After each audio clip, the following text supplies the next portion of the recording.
Salut et bienvenue dans Scream News. Si vous ne connaissez pas l'émission, je vous invite à voir le premier épisode, mais je reviens en gros sur l'actualité autour de la saga Scream, ma saga préférée. Aujourd'hui donc on va faire un résumé plutôt court de tout ce qui est en train de se passer, il n'y a pas non plus des tonnes de choses à dire. Alors déjà la version digitale de Scream 5 est sortie il y a peu, donc forcément on a eu avec des bonus, des anecdotes, des nouveautés et des scènes coupées, dont certaines sont disponibles sur internet. Je vous invite à les voir. On a notamment une scène entre Judy et Dewey, l'ex-shérif qui retrouve son ancien adjoint, maintenant devenu le nouveau shérif. Une autre entre Mindy et Sam après la mort d'un certain personnage. Pour ceux qui n'ont pas vu le film, je vais pas dire exactement ce qui s'est passé. Et dans laquelle elles se rendent compte toutes les deux que c'était peut-être une diversion de Ghostface. Et une autre encore dans laquelle Vince s'en prend à Dewey dans le bar, ce qui montre bien que Dewey devait être introduit beaucoup plus tôt dans le film, et ça devait aussi montrer ses fameux problèmes d'alcoolisme. Sinon, bon, même si son arc semblait terminé, et qu'elle n'était plus la cible dans le 5e film, je n'étais pas naïf là-dessus. On ne fait pas un Scream sans Neve Campbell, et c'est pour ça qu'on a appris une sorte de grande nouvelle, entre guillemets, pour les fans qui l'adorent. Elle a été approchée, voilà, elle a été approchée pour le 6e film. Bon voilà, si Jamie Lee Curtis ne dit pas non à une trilogie, pourquoi Campbell le ferait? A priori elle va dire oui, surtout que ça peut vraiment relancer sa carrière avec ses Scream à la base qu'il a vraiment révélé.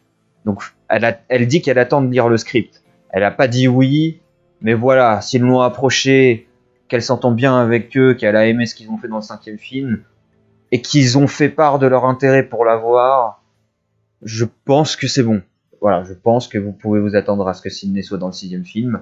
Et je me doute que des fans auraient râlé si elle n'avait pas été là. Surtout que certains n'aiment vraiment pas ça, mais ne sont pas prêts à vouloir d'une nouvelle Final Girl pour l'instant.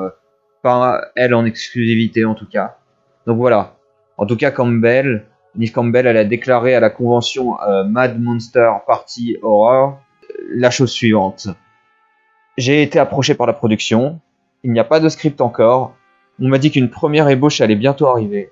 En fait, je devais appeler un producteur hier parce qu'il voulait me parler de ce qui se passait, a-t-elle ajouté. Vous savez, nous verrons bien. Je lirai le script et je verrai ce que je ressens. Voilà.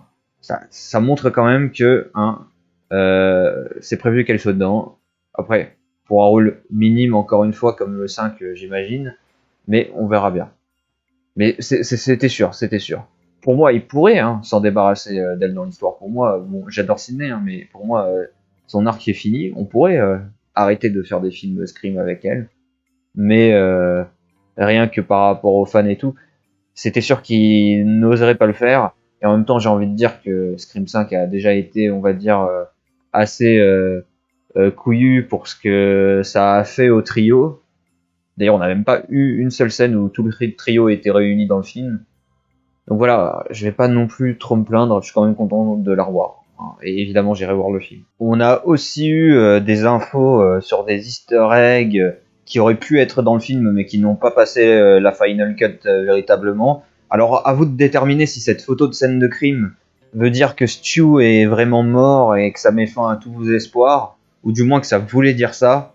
Là aussi, on a une affiche portée disparue pour Kirby, un personnage du 4e volet, dont les fans espéraient le retour, et qui est une fan d'horreur, mais je rappelle qu'ils ont préféré faire la vidéo interview d'une survivante en easter egg YouTube dans le film à la place, puis ça aurait été un peu bizarre qu'elle ait mystérieusement disparu de la circulation comme ça, peut-être comme s'il lui était arrivé quelque chose, ou peut-être qu'elle se cacherait, tout simplement, comme Sydney dans Scream 3 après ce qui lui est arrivé.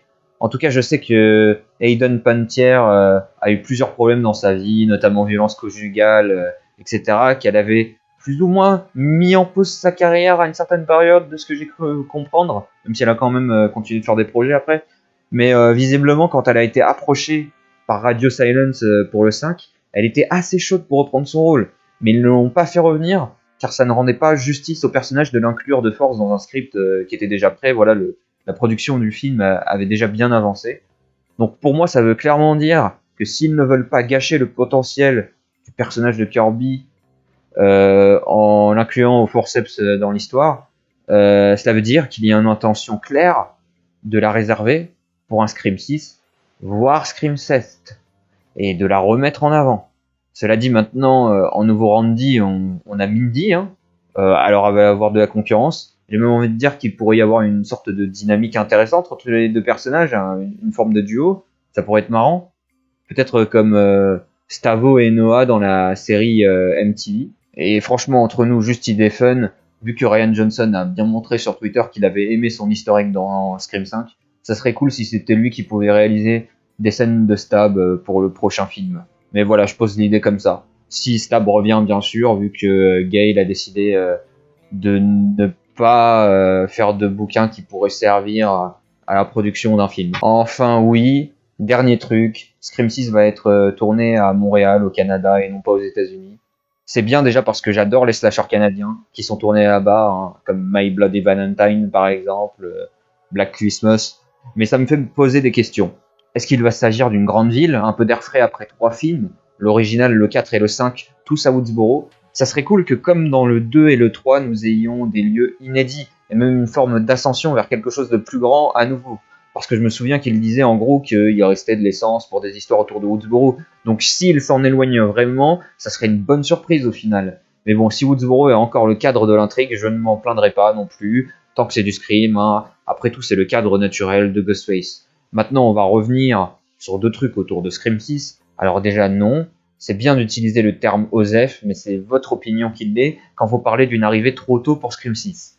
Certes, attendre plusieurs années permet au cinéma d'évoluer et de faire un commentaire intéressant là-dessus, ça je dis pas le contraire, mais le cinéma reste vaste quand même pour trouver en peu de temps quelque chose à raconter. Et je rappelle qu'on a déjà eu ça dans la franchise avec Scream 2, sorti en 97, alors que le premier date de 96. Donc respirez un peu les gars, car Scream 2 ça poussait quand même la mise en abîme encore plus loin avec une scène d'introduction au cinéma qui réussissait à rivaliser avec le premier en termes d'ingéniosité et originalité, alors que la scène de Drew Barrymore est pourtant l'une des plus marquantes et effrayantes du cinéma d'horreur ever. Et en plus, ça a installé le concept des stabs, ce qui a perduré dans le temps dans toute la franchise et a prouvé son efficacité. Donc c'est un film important.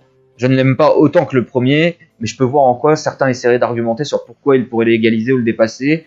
Et de fait, insulter Scream 6 comme si c'était quelque chose de nouveau, de l'uniformisation, de la production à la chaîne, et comparer ça au nouveau massacre et à ce qui se fait dans le ciné d'horreur ces dernières années, non, c'est n'importe quoi pour moi. Wait and see. Je dis pas que ça va être bien, mais attendez au moins.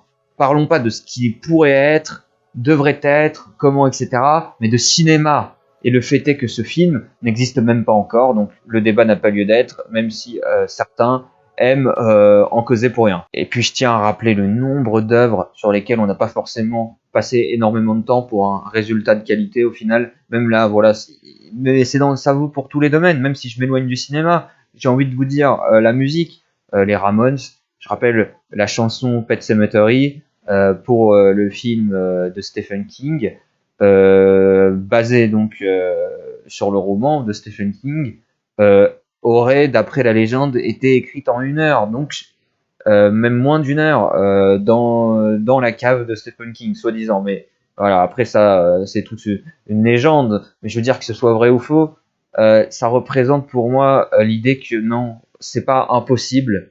Voilà, oui, Scream 5 est sorti il y a peu de temps, mais ils ont largement le temps de trouver un script avant le tournage cet été. Et surtout, ils ont déjà une grosse partie du casting, faut pas l'oublier. Scream 5 pose des bases pour le 6, et c'est pour ça que autant de personnages ont survécu. C'est parce que aussi ils ont réfléchi à la suite. C'est pas non plus comme si ça y est, tout restait à faire. Non, il y a déjà un début, un commencement, une base. Voilà. Donc déjà là-dessus, c'est réglé. Le film a été annoncé en février. Ils ont jusqu'à l'été. Ça va le faire, les gars. Détendez-vous. On va voir ce que ça va donner. Je dis pas que ça ne peut pas être mauvais. Si c'est mauvais, je le dirai. Mais pour moi, ce n'est pas un argument de parler du temps qu'ils prennent à le faire. Non, ça, franchement, je m'en fous. Tout ce que je veux, c'est d'abord juger sur le résultat. Et alors enfin, je suis désolé de casser les espoirs de certains, mais ça me paraît peu probable qu'il y ait de la neige dans le film, parce que c'est vrai que à Montréal, il neige pendant une grosse partie de l'année, mais en été, les gars, je pense pas. Hein, ça va être compliqué. Hein. Et en plus, oui, alors, ok, certes, ça aurait donné des plans intéressants, hein, le masque blanc de Ghostface dans la neige et tout. Mais voilà, c'est parti loin. C'est-à-dire que j'ai quand même vu, vous le savez, dans Scream 5, Dead Meat, une grosse chaîne d'horreur américaine avec des millions d'abonnés, fait un caméo. Les personnes de ce caméo, Chelsea notamment, donc la fille qui gère le podcast, a déclaré qu'elle était fan de l'idée d'un scream dans la neige, en gros, etc. Mais voilà, donc c'est quand même un truc qui a été relayé pas mal. Et je tiens à vous dire que malheureusement, c'est peu probable qu'il y ait de la neige dans Scream 6, même si moi, j'aurais adoré.